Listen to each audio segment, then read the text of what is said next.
membawa Kristus kepada bangsa-bangsa dan bangsa-bangsa kepada gereja Tuhan. 23 Mac 2025. Terdesak. Matius bab 26 ayat 36 hingga 39. Selepas itu, Yesus pergi bersama mereka ke sebuah tempat bernama Getsemani. Yesus membawa bersamanya Petrus dan kedua-dua anak Zebedeus.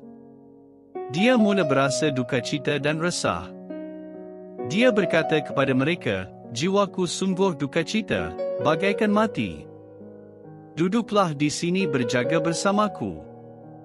Yesus pergi jauh sedikit dari situ lalu sujud menyembamkan muka ke tanah dan berdoa, "Ya Bapa-Ku, kalaulah dapat, edarkanlah cawan ini daripadaku. Namun, bukanlah seperti yang ku kehendaki, melainkan seperti yang kau kehendaki." Yesus menyembamkan mukanya ke tanah.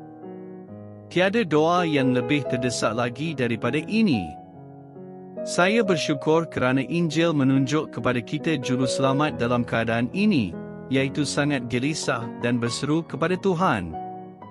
Ini bermakna Yesus telah mengalami apa yang saya telah alami dan berada di tempat saya risau saya akan tempoh sekali lagi.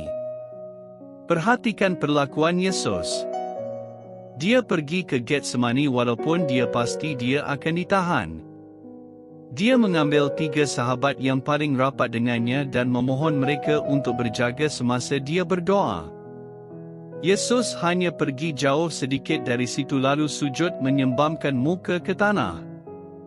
Dia menangis. "Bapa-Ku, jika boleh, biarlah saya tidak perlu melalui keadaan ini."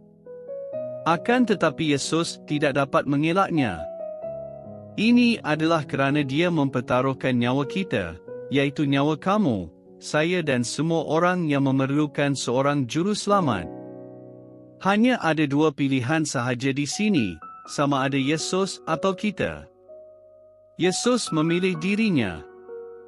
Disebabkan oleh Yesus, tiada seorang pun daripada kita yang perlu melalui Getsemani bersendirian. Kita mungkin menderita dan pasti akan mati, tetapi kita akan melaluinya dengan Yesus di samping kita. Dia menggendong serta membawa kita dalam kasih-Nya.